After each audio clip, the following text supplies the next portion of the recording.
आप सभी पुण्य आत्माओं को डिवाइन स्पीच की पूरी टीम की ओर से दिल से प्रणाम। आज हम मन को कैसे प्रसन्न रखें उसके बारे में चर्चा करेंगे। शीर्षक है मन की प्रसन्नता को साधो।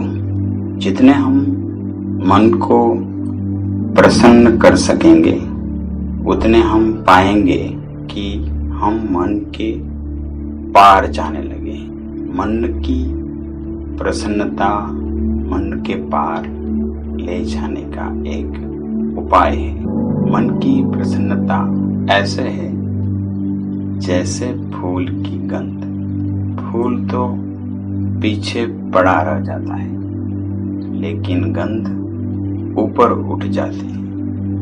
जब हमारा मन प्रसन्न होता है तब मन तो नीचे ही पड़ा रह जाता है लेकिन प्रसन्नता की गंध ऊपर की ओर उठ जाती है। सिर्फ प्रसन्न चित्त लोगों ने ही परमात्मा को जाना है। वह नाचते हुए लोगों का अनुभव है। उदास, बीमार, रुग्ण चित्तों का अनुभव नहीं है, क्योंकि परमात्मा यानी परम उत्सव। प्रसन्न होकर तैयारी करें। नाचने का थोड़ा अभ्यास करें। थोड़े पैरों में अर बांधे, कंठ को मधुर करें, गीत को गूंजने दें, क्योंकि उस परम उत्सव में हम तभी सम्मिलित होते हैं जब हमारी थोड़ी सी तैयारी होगी। मन की प्रसन्नता और शांत भाव, क्योंकि मन की प्रसन्नता उथली भी हो सकती है। जैसे बाजार में खड़े सड़कों पर लोग हंसते हैं, वह हंसना उथला है, उसमें कोई गहराई नहीं है। वह ऐसे ही है जैसे छिछली नदी में शोरगुल होता है, कंकड़ पत्थरों में आवाज होती है और गहरी नींद में सब शांत हो जाता है। गहरी नदी भी प्रसन्न होती है लेकिन शांत होती है। हम गहरी नदी की तरह शांत भी रहें और प्रसन्न भी। हमारी प्रसन्नता खिलखिलाहट की तरह नहीं होगी, स्मित की तरह होगी, मुस्कुराहट की तरह होगी और भीतर एक शांत पृष्ठभूमि हो, मौन। और हमारी प्रसन्नता, हमारी हंसी कुछ कहे ना, सिर्फ हमें प्रकट करे, कुछ भी ना कहे। कोई गिर गया, छिलके पर फिसलकर हम हंस दिए।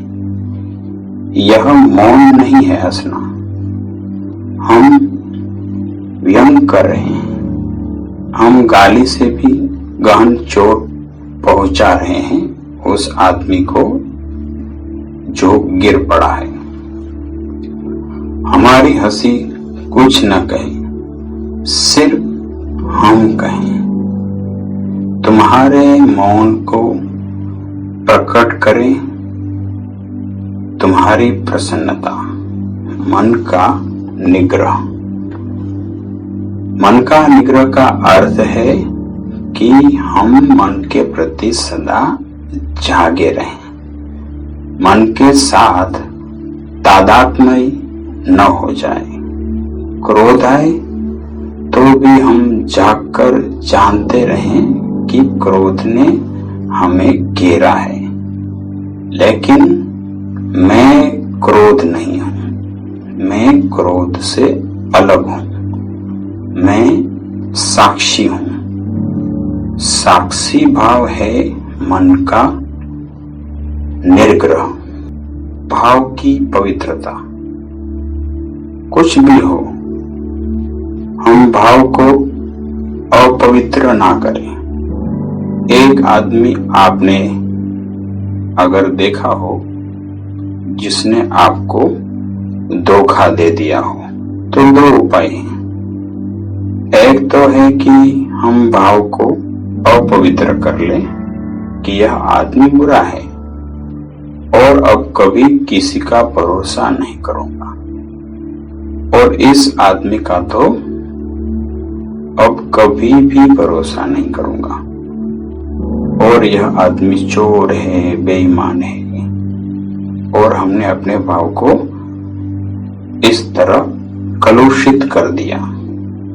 बड़े मजे की बात तो यह है कि उसने आपको चोरी करके जितना नुकसान पहुंचाया, उससे ज्यादा नुकसान आपने अपने भाव को अपवित्र करके पहुंचा दिया। यह भी हो सकता था कि आप कहते कि बेचारा आदमी शायद तकलीफ में होगा, गरीबी में होगा, मुसीबत में होगा, उपाय नहीं खोज सका कोई, इसलिए चोरी की है। और मुझे अगर समझ आ जाती कि इसको चोरी करनी पड़ेगी तो मैं ऐसे ही उसको दे देता। हम अपने भाव को बचा लें, क्योंकि अंतिम रूप से भाव ही हमारी संपदा है। इस संसार में किसने हमें धोखा दिया, किसने हमें धोखा नहीं दिया, इसका कोई हिसाब आखिरी में नहीं बचेगा। हमारा भाव क्या रहा, बस वही बचेगा। भाव की पवित्रता, ऐसे यह मन संबंधी तप कहा जाता है।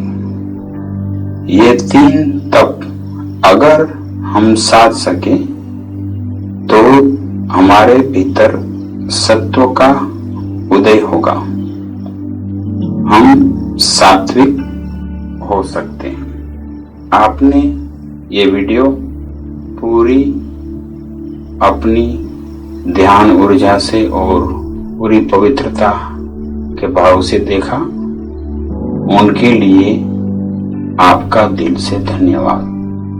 अगर आपको हमारी वीडियो अच्छी लगती है तो कृपया अन्य मित्रों को भी शेयर करें, लाइक करें, सब्सक्राइब करें और कमेंट करें।